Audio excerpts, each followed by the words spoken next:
Hello and welcome to Talking Points. I'm Dave Kelly, Director of Advanced Media Production at Cal State Long Beach. Our topic today is international trade and transportation. We'll discuss the long and often complicated journey that manufactured goods travel from the factory floor halfway around the world to a retail store in your neighborhood. And in some cases, these goods are delivered directly to your front doorstep. My guest today is Dr. Tom O'Brien. Dr. O'Brien is the Executive Director of the Academic Center for International Trade and Transportation. Tom, thanks for joining us and welcome to Talking Points. Thank you, Dave. It's a pleasure to be here. Well, let's get right to the bottom line, Tom. I go to a retail store in my neighborhood, I find a product on the shelf, I pull that box off the shelf, I read on the label that it's made in China. How complicated is it for a box to get from a factory in China to a store shelf in California? What are the steps involved? It's pretty complicated, right? Before it's gotten to that shelf and before you've put it in your car to take it to your home, which is that last mile, it's taken a journey that starts with component parts that may have originated in a number of places around the world that get to China, assembled there, transferred to a principal port, probably in the southeast of China, put on an ocean vessel, sent overseas, unloaded at a port like those in Southern California, Los Angeles or Long Beach. On its way to the store, it may be what we would call transloaded or cross-docked, that's combined with other goods going to the same destination. It may be put on a rail car, another truck on its way to the final destination. It's a trip that can take a number of weeks just to get to the store, and precision matters, right? All these points along the supply chain to get it to you, and it should be seamless to you, the consumer. And this is an industry here in California. We call it the goods movement industry, and because of our ports, the San Pedro Bay and the warehousing and all of the distribution systems, it is a legitimate industry that we employ probably hundreds of thousands of people altogether throughout this region. As far as how this process works, we know that we have various stakeholders in this industry. One very important stakeholder, of course, is what's referred to as the beneficial cargo owner, and that would be those large retailers that bring the goods in. A lot of big box stores such as Target and Walmart and Home Depot, and major department stores such as Nordstrom's, Sears, JCPenney, and Kohl's, etc. They obviously are the people that bring the goods in, but there's also the other side of the equation, which is the steamship lines, which actually ferry those goods across the ocean internationally and make the delivery. So if I can use a metaphor here, or maybe in this case it's more of a double entendre, who's really driving the bus in this international goods delivery system? Well, as you indicated, there's sort of a lot of bus drivers, which makes it interesting and complex. But I think you're right to start with the beneficial cargo owners, or the BCOs, because it's those BCOs or their agents who are making a lot of the decisions about where the goods are going to be manufactured, which trade lanes are used to get the goods from origin to destination, when those goods are going to be shipped. They're the ones that help us define what a peak season is. You know, when are the goods going to be hitting the store shelves in time for major holidays like Christmas? So those are key players. They control a lot of not only the physical flows, but the information flows.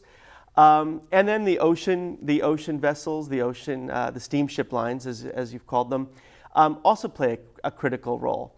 They determine the ports of origin and ports of destination. And then apart from that, there's a whole host of other actors, stakeholders, that will influence the decision making.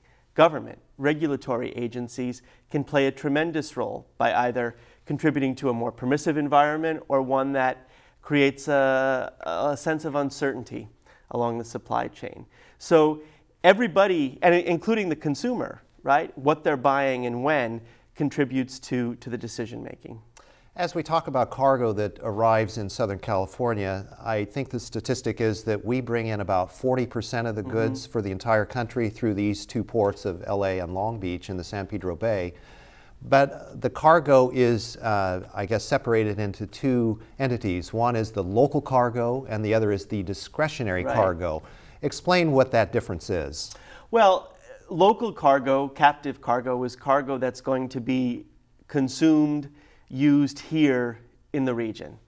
And that's likely to come here regardless, right, of what the origin is. It doesn't make sense to send something to Seattle or Tacoma if you just have to truck it here because this is where its final destination is. That's the local cargo. And when we say local, we're talking about local as in a 500-mile radius or so. Discretionary cargo is cargo that stops here on its way to somewhere else, that takes advantage of the infrastructure, the deep water ports, the bigger vessels that are coming in, but it doesn't have to come here, right? And that's where those regulatory issues, the cost of doing business, congestion, all of those can shift trade lanes. So discretionary cargo is cargo that's a lot more vulnerable to a port like Los Angeles or Long Beach because it can go elsewhere on its way to a place like Chicago or Kansas City or anywhere else in the country. Let's talk about some of our competitors Sure. in the goods movement industry. Here on the West Coast, we have Canada, we have the ports of Seattle and Tacoma, we have Oakland, and of course our ports here, we have Mexico, and the topic that's been on everyone's mind of late is the Panama Canal, Right. because the Panama Canal, even though it's 100 years old, is about to open up a third set of locks, which are much larger and will allow much larger vessels to pass through. Tell us about that. Right. So as you've said, this is the 100th year anniversary of the opening of the Panama Canal. It was actually August of 1914, and the Panamanian voters approved an expansion of the canal to allow for larger vessels to transit through it. The effective capacity of the canal was actually reached in 1971, so it's a project that's been much needed for a long time. The idea and the hope for Panama is that vessels that could not pass through the canal because they were too large will be able to transit through the canal, drawing more business there. And that could be a game changer for ports on the East Coast, which would love to capture some of the business that had to stop at the West Coast because the vessels couldn't go anywhere else. So the East Coast could be potential competitors. Now the problem is that vessel size is ahead now of even an expanded canal. The largest vessels coming offline are going to be too large to transit through an expanded Panama Canal. So that means the West Coast is still in play, and that means we've got to look at the mix of infrastructure and services and intermodal connections along the string of ports that run from Prince Rupert up in northern Canada down into Mexico, and those are our competitors as well. As we talk about West Coast goods movement and products coming through the West Coast, that's the assumption that all manufactured goods will come from China. And that's not necessarily the case in the future. Right. No, it's increasingly changing. The beneficial cargo owners are looking at strategies that we would call China Plus One. As wages increase in China, manufacturers are looking for lower cost labor, and that lower cost labor is being found further west in China. It's being found in other countries like Vietnam, Cambodia, Thailand, thus the China Plus One. It's an intra-Asian supply chain that depends upon China still as a hub, but that has a lot more spokes than it used to. And as you move production further west in China, then trade lanes that use the Suez Canal as opposed to the Panama Canal or Trans-Pacific carriage to the west coast of the US are becoming much more viable as an alternative. And we're already seeing shifts in cargo routes that will take goods and stop first in Northern Europe and then on the East Coast. So that's a potential threat as well. You mentioned in an earlier conversation we had about goods moving, I guess it would be westward from China to the Suez Canal, and those goods are traveling a well-worn path that Genghis Khan used. Yeah, right. So the starting point for the discussion is, are these all water routes? But there are actually freight routes that you can take from Chongqing, China to Duisburg, Germany, which is a major intermodal hub, which traverses some very difficult terrain through some very difficult political environments with multiple rail gauges. It's not the most efficient means of goods movement at this point, but it's been tested, and it's something that I think is only going to get better. As the supply chain and cargo looks for the path of least resistance, it wants to create alternatives for itself. And so an overland route from Asia to Northern Europe is something that's only going to be increasingly a factor in future years. Manufacturing depends on inexpensive labor, as we've been talking about, but it also has something to do with the cost of energy and raw materials. Right. Here in this country, we have an energy boom at present with all of the hydraulic fracturing and horizontal drilling that's going on in the oil and gas industry. And natural gas. Natural gas, absolutely. And with all of that infusion of new energy, does that mean we're going to see some manufacturing actually coming back to the United States? Yeah, I think some is the operative word there. Yeah. You know, supply chains have been extended because the cost of transport was lowered because of cheaper energy costs. Uncertain energy future means that it's possible to move manufacturing closer to home. The first natural step is lower cost countries that are closer to us, like Mexico, places in Central America. But there is an interest in what we would call reshoring, right? So the opposite of offshoring, bringing production closer to home. But it's not just simply the cost of energy. There's a number of things that will go into it. It's the cost of labor. So manufacturing will return to the US, I think, when you can rely upon technology, robotics, automation for production, or at least in part, if not in whole. The manufacturing is also likely to be located in places where, frankly, industry views the state as being much more business friendly and favorable, whether it's a right to work state, however it's defined. We've seen that battle between places like Washington State and South Carolina. Over Boeing. Over Boeing, right? Exactly. And so I think there will be bright spots. I think it will be in places like furniture production, which is expensive to transport, and we're seeing that.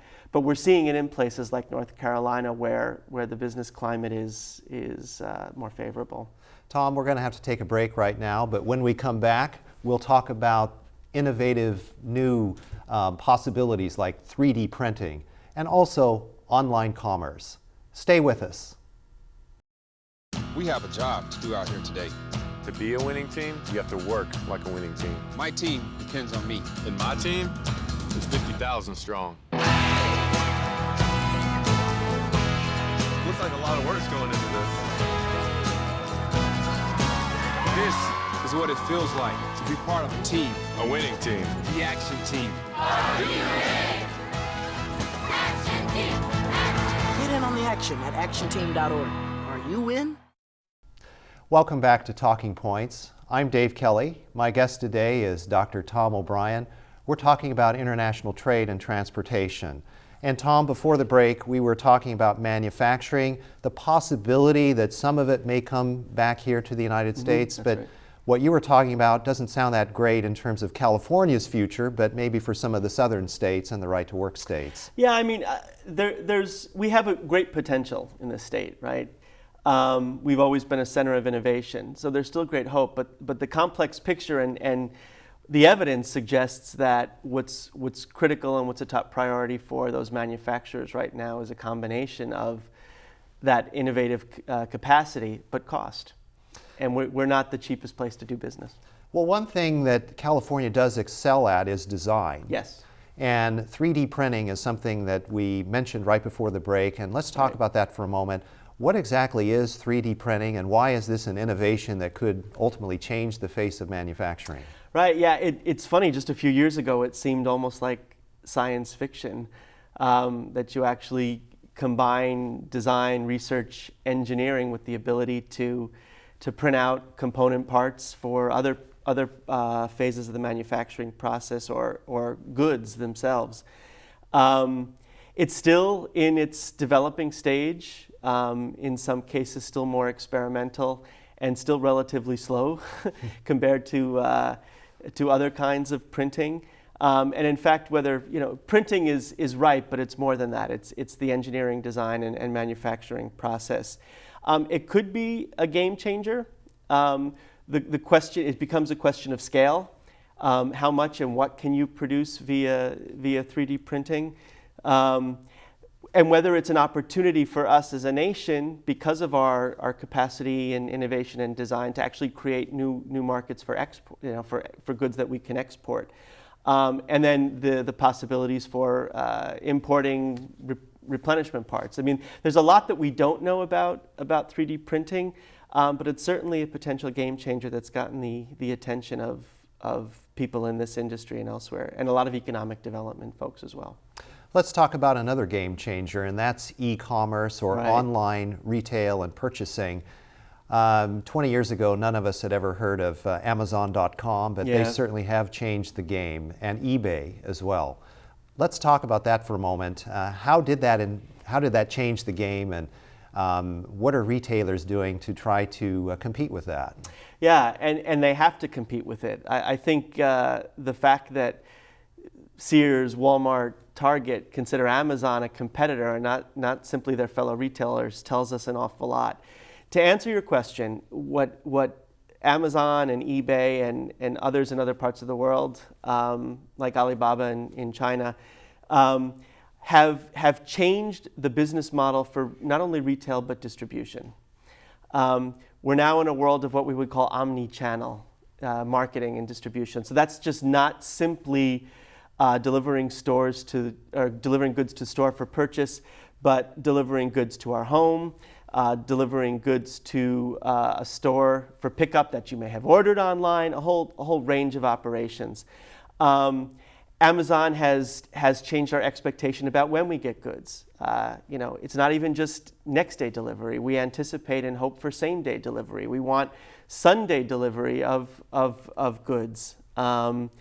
And it's changed where and how distribution occurs. It's not just the old model of commodity-based distribution where you sort of ship and store like goods. We're now in a world of velocity-based distribution, getting goods to market or to the home as quickly as possible. Those distribution centers are now becoming fulfillment centers. They have a larger footprint. They're higher, taller. They have to be more flexible to accommodate flow-throughs of different kinds of goods. And they have to be at the edge of our urban environments so you can reach the customers when they need to reach. So it's a whole new way of doing business, driven in part by consumer demand, consumer expectations, and a business that's willing to meet those demands. I have an example of how a fulfillment center was able to provide a product to me. I was ordering a book from Amazon.com, and being here in Southern California, their manufacturing center for this, or fulfillment center for this, is in San Bernardino. Right. I ordered the book on a Friday night. I thought I probably won't get that until the middle of next week. But sure enough, on Sunday, a package appeared on my doorstep, which I didn't realize the U.S. Postal Service is now delivering on Sunday Right. for Amazon.com. And it turns out they had printed that book in San Bernardino on Friday night, shipped it on Saturday, and I had it at my doorstep on Sunday. On Sunday. Isn't that amazing? The industry would refer to that as postponement in a good way. It's customized for you, right? It waits until the last possible minute so inventory is minimized or eliminated altogether.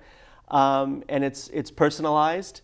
And it's convenient for you. Yeah, that's a great example of the way the way this supply chain is operating these days.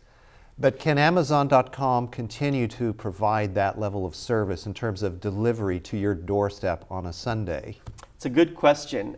We have some indication that it's looking at the business model now that it's become the standard. right? If you're an Amazon.com Prime customer, you may have noticed some changes in the past couple of months about the pricing of that service. It's going to become a lot more expensive if you want goods shipped to your door whenever. And that makes a lot of sense. It's expensive to deliver single packages, which are not standardized, right, to your door at any given time, any given day. And so the fact that Amazon is partnering with places like 7-Eleven to develop lockers for drop-off seems to me a nice middle ground. It's still fairly convenient for the customer. It's a neighborhood serving facility where pickup can occur at the customer's, when the customer wants it and needs it for the most part. But it minimizes the network and the cost of serving every last mile for Amazon. So I think we're probably going to be seeing some transition to that. It's a middle ground. It will just be another option for the consumer as well as for the provider. In terms of the retailers, I was trying to think, how can a retailer compete with that kind of distribution and delivery strategy? And the only thing that I could think of was, if I want a product right now and I've got an impulse to buy that product, I can go to the retail center and pick it up immediately. I don't have to wait until Tuesday for the delivery if I buy it on Sunday night or Monday or what have you. And also, delivery is immediate. I just put it in the trunk of my car and it's there. That's right. And the smart retailers and the more successful retailers are allowing you to go online and order that good for pickup if you want, to make sure that it's ready and in stock. You've got retailers that are taking advantage of technology, robotics, to sort of make the shopping experience as exciting as possible, so that you will want to go into a store. And information, making sure that the expectations of a product being available are met. The other thing, though, that smart retailers are doing are sort of it's an example of, if you can't beat them, join them. They're using Amazon.com's network for fulfillment, right? So if they can't do it as well as Amazon, they're using Amazon's distribution network and fulfillment network as part of the services that they offer. And that way Amazon's acting like a third-party logistics provider. It's value-added service. If you can't beat them, join them. That's exactly it. That's exactly it. Let's talk about drones. We've heard about Amazon investigating the possibility of having these unmanned aerial drones dropping packages off at your doorstep. What do you think will happen with that? Well, I'm sure it's going to be technologically feasible sooner than it's going to be politically feasible. Both from a regulatory perspective, you've got the FAA is not too thrilled with this concerned, idea. and I'm sure local fire departments and police are also going to have concerns. And this may be one area where the customer says enough is enough, right? I mean, convenience is one thing. Maybe this is a little too intrusive, but for some people, probably not. I wouldn't rule anything out at this point. We talked a little bit earlier about some of the advantages that California has sort of naturally in terms, we have our harbor and we have our access to East Asia, and that's always been one of the hallmarks of the goods movement industry, is having that access. But also we talked about design and our ability to adopt technology. Automation is the word that alternately inspires and excites people and strikes fear in the hearts of people. Where are we going with automation? Well, it's partly inevitable. One of the things that the supply chain likes to do is minimize costs and increase predictability. Labor is one of those areas, frankly, where the supply chain looks to minimize costs. And you can get reliable technology. I think what it will do is it will create new employment opportunities for well-skilled, well-trained people who understand complex network systems, whether it's for warehouse management, fleet management, 3D printing systems. There will be that opportunity. But more work will likely be done through automation and robotics. And that distinction between technology and automation matters a lot to people, particularly those who are doing work where the actual position could be eliminated. Tom, I just have about 30 seconds Okay. to give you, and I wanted to give you an opportunity to talk about a really exciting program that you're involved in, funded by the Federal Highway Administration. It's about developing and implementing educational programs about transportation issues. Talk about that if you would. Right. Well, our ability to train the workforce to meet these challenges depends upon knowing what the best practices are in workforce development. And we've been lucky enough, and because based on our track record, to receive a grant from the Federal Highway Administration to establish a center to develop educational programs, to pilot these programs, and to be a source for educators and industry in an 8-state region stretching from California to Texas. We're very excited about it. That sounds terrific, and thank you for joining us today. It's been my pleasure. Thank you, Dave. And thank you for joining us for this edition of Talking Points. Please join us again soon for the next edition. Until then, I'm Dave Kelly. Have a nice day.